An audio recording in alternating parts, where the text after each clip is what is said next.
Tafsir fi Zilalil Quran karya Asy-Syahid Said Qutb, diterjemah bahasa oleh Datuk Yusuf Zaki. Semoga Allah memberkati beliau.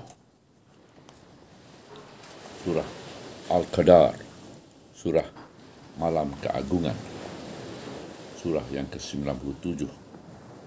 Surah ini diturunkan di Makkah, mengandungi 5 ayat. Bismillahirrahmanirrahim. Inna anzalnahu fi lailatul qadar. Wa ma adraka ma lailatul qadar. Lailatul qadri khairum min alfi shahr. Tanazzalul malaikatu warruhu fiha biizni rabbihim min kulli amr. Salamun hiya hatta matla'il fajr. Bismillahirrahmanirrahim. Dengan nama Allah yang Maha Penyayang dan Maha Pengasih. Inna anzalnahu fi lailatul qadar. Sesungguhnya kami telah menurunkan Al-Quran pada malam Lailatul Qadar.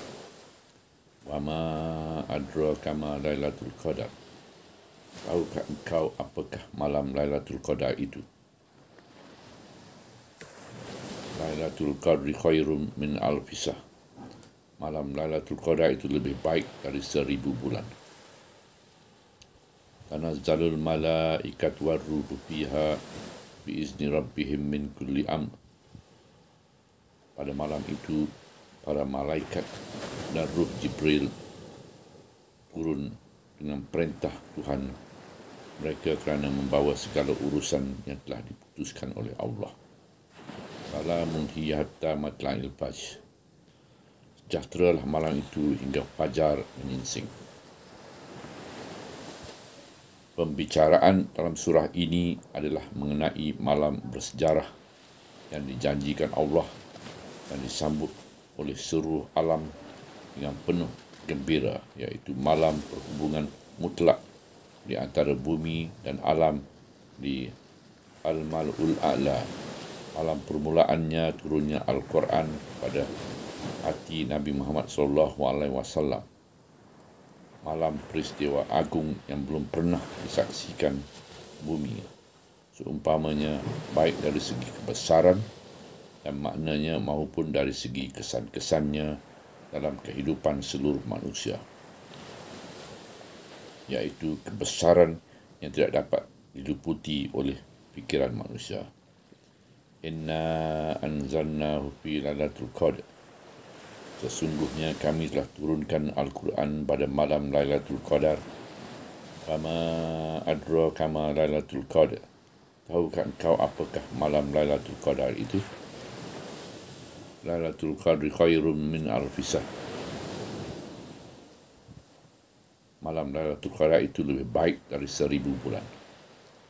Ayat-ayat Al-Quran yang menyebut peristiwa malam ini adalah diselubungi nur yang terang, yang tenang, indah dan mesra, iaitu nur Allah yang memancar di dalam Qurannya.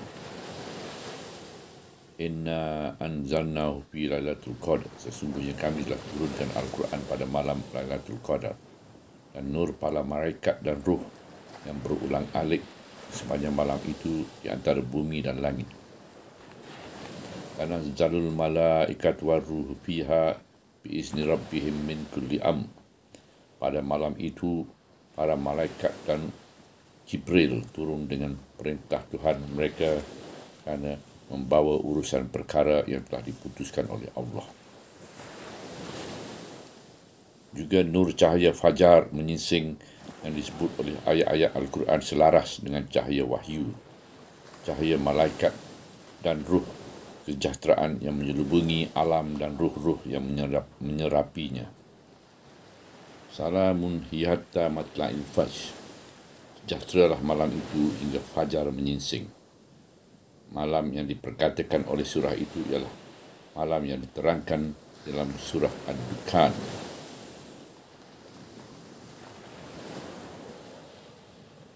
Inna anzalnahu fi lailatul mubarakatin. Inna kunna munzirin. Ayat 3 dan 4. Sesungguhnya kami turunkan Al-Quran itu di suatu malam yang penuh berkat. Sesungguhnya kamilah yang memberi peringatan. Pada malam itu dijelaskan segala urusan yang penuh hikmah. Dan ayat 5, iaitu urusan dari kami, sesungguhnya kamilah yang mengutuskan para rasul. Ayat 6, sebagai rahmat dari Tuhanmu, sesungguhnya Allah itu maha mendengar dan maha mengetahui.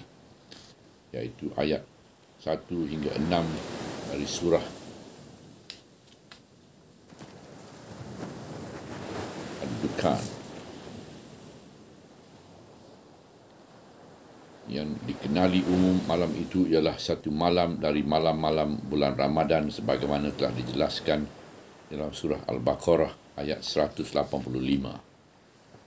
iaitu bulan Ramadan yang padanya mula diturunkan Al-Quran sebagai petunjuk kepada manusia dan penjelasan-penjelasan mengenainya petunjuk itu dan penjelasan-penjelasan yang membezakan di antara yang hak dengan yang batil. Ayat 185 surah Al-Baqarah.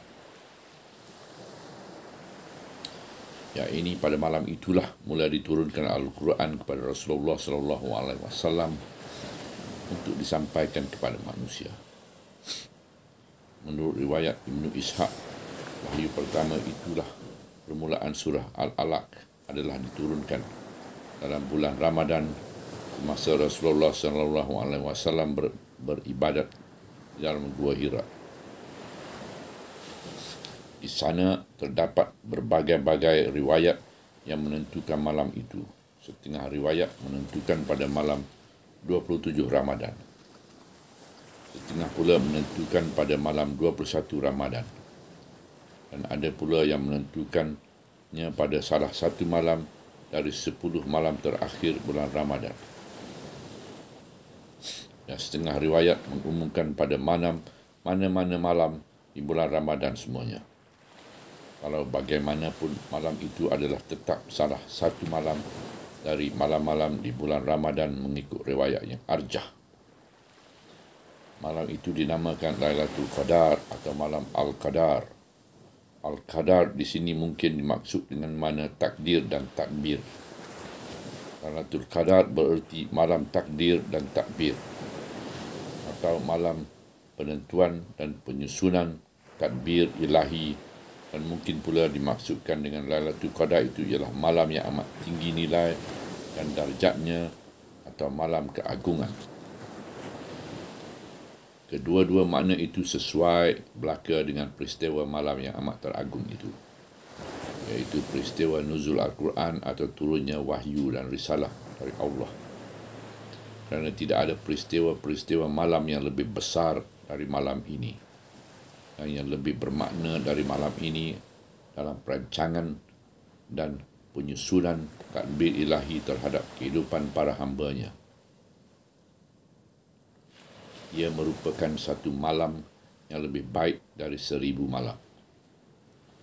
Angka bilangan yang disebut di dalam Al-Quran di tempat-tempat yang seperti ini tidaklah memberi makna bilangan yang terbatas. Malah yang dimaksudkan dengan bilangan itu ialah bilangan yang banyak.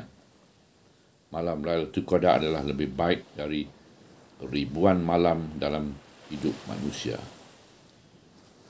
Sudah ribuan malam dan ribuan tahun telah berlalu tanpa meninggalkan sebahagian kesan dari kesan-kesan dan perubahan-perubahan yang telah ditinggalkan oleh malam Lailatul Qadar. Malam Lailatul Qadar itu adalah begitu agung hingga hakikat keagungannya mengatasi batas-batas daya pemikiran manusia. Wa ma adraka ma Lailatul Qadar. Tahukah engkau apakah malam Lailatul Qadar itu? Tapi keagungannya itu tidak memerlukan pada mempercayai berbagai-bagai cerita dongeng Lailatul Qadar yang termasyhur dalam anggapan orang-orang awam. Lailatul Qadar adalah satu malam yang amat agung kerana ia telah dipilih Allah sebagai malam permulaan nuzul Al-Quran. atau permulaan surutan cahaya agama Allah ke seluruh alam dan liputan kesejahteraan dan kedamaian yang melimpah dari ruh Allah ke atas hati dan kehidupan manusia, dan kerana Al-Quran itu mengandungi akidah, kefahaman, syariah dan adab sopan yang memancar kesejahteraannya di bumi dan di hati. Pada malam itulah turunnya para malaikat, terutama Jibril alaihissalam, dengan izin Allah membawa Al-Quran bersama mereka.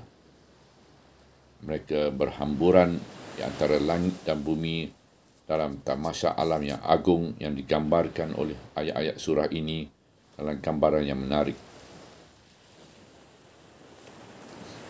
Jika kita renungkan kembali pada hari ini dari belakang abad-abad yang sekian lama berlalu meninggal peristiwa malam Lailatul Qadar yang mula itu, dan kita gambarkan kembali temasya indah yang telah saksikan oleh bumi dan malam itu, di samping kita memperhatikan pula apa yang sebenar berlaku di malam itu dan meneliti kesan-kesannya di sepanjang zaman, kesan-kesannya kepada manusia dan kesan-kesannya kepada kefahaman hati dan akal manusia. Tentulah kita dapati bahawa malam Lailatul Qadar itu adalah sebenarnya satu malam yang sungguh agung, di mana kita dapat menanggapi sebahagian dari tujuan pertanyaan Al-Quran mengenai malam itu. Wama adraka ma Lailatul Qadar, tahukah engkau apakah malam Lailatul Qadar itu? Pada malam itulah Allah menjelaskan segala urusan yang bijaksana, meletakkan nilai-nilai, dasar-dasar dan neraca-neraca, dan menetapkan penentuan-penentuan yang lebih besar dari penentuan-penentuan individu-individu, penentuan umat-umat, penentuan kerajaan-kerajaan, penentuan bangsa-bangsa. Malah lebih besar lagi ialah penentuan hakikat-hakikat, peraturan-peraturan dan penentuan hati-hati manusia. Kerana kejahilan dan nasibnya yang tidak baik, manusia telah melupakan keagungan malam Lailatul Qadar, dan sejak itulah mereka telah kehilangan nikmat Allah yang paling indah, di samping kerugian kebahagiaan dan kedamaian yang hakiki, iaitu kedamaian hati, kedamaian rumah tangga dan kedamaian masyarakat yang dikurniakan oleh Islam. Kerugian-kerugian itu tidak dapat diganti oleh kejayaan-kejayaan mereka di bidang kemajuan kebendaan, tamadun dan pembangunan. Walaupun mereka kini mewah dengan hasil-hasil pengeluaran dan cukup lengkap dengan segala kemudahan hidup, namun jiwa mereka merana tidak tiada bahagia. Cahaya indah yang pernah menerangi jiwa mereka itu telah padam, dan kesukaan yang gemilang yang telah membawa mereka ke alam al-mala'ul a'la telah pun hilang. Kedamaian dan ketenteraman yang telah menyelubungi jiwa dan hati mereka telah lenyap, dan tiada sesuatu pun yang dapat menggantikan kesukaan ruh, cahaya langit dan kebebasan terbang ke alam illiyin itu. Kita umat muslimin adalah diperintah supaya jangan lupakan malam yang agung itu. Nabi kita SAW telah menunjukkan satu cara mudah untuk memperingati malam itu supaya jiwa kita mempunyai hubungan yang abadi dengannya, di samping mempunyai hubungan yang abadi dengan peristiwa universal yang berlaku pada malam itu, iaitu beliau telah menggalakkan kita supaya menghidupkan malam itu dengan ibadah pada setiap tahun, dan supaya berusaha menunggu pada malam-malam 10 Ramadan yang terakhir. Tersebut di dalam Sahih Al-Bukhari dan Sahih Muslim, sabda Rasulullah SAW, carilah malam Lailatul Qadar itu pada malam-malam 10 yang terakhir dari bulan Ramadan. Barang siapa yang berbuat ibadat pada malam Lailatul Qadar kerana didorong dikuatkan oleh keimanan dan harapan mendapat pahala dari Allah, nescaya diampunkan segala dosa yang telah lalu. Islam bukanlah upacara gerak-geri yang lahir.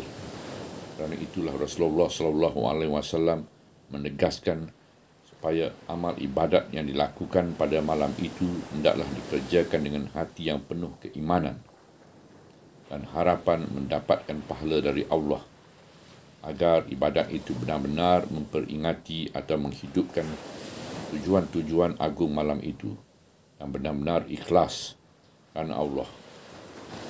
Yang ibadatnya seperti ini akan timbullah dalam hati hakikat akidah yang tertentu yang ada kaitan dengan tujuan-tujuan diturunkan Al-Quran.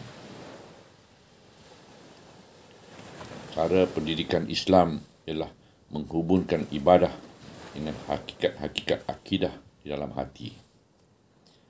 Ia jadikan amal ibadah itu sebagai sarana untuk memperingati, menghidup dan meneguhkan hakikat-hakikat akidah dalam satu bentuk yang hidup, yang menggerakkan perasaan-perasaan dan bukan hanya sekadar terhenti pada batas-batas pemikiran saja. Memang telah jelas sekali cara pendidikan yang seperti ini sahaja hanya merupakan cara yang paling baik untuk menghidupkan hakikat-hakikat akidah dan memberikan daya tenaga bergerak dalam hati dan tidak tanduk manusia. Fahaman hakikat akidah secara teori sahaja tanpa dibantu dengan amal ibadat tidak dapat meneguhkan hakikat-hakikat itu dan tidak dapat menjadikannya satu kekuatan pendorong dalam kegiatan hidup individu dan masyarakat. Menghubungkan peringatan malam Lailatul Qadar dengan melakukan amal ibadat yang penuh iman dan ikhlas kerana Allah merupakan sebahagian dari cara pendidikan Islam yang berjaya dan lurus.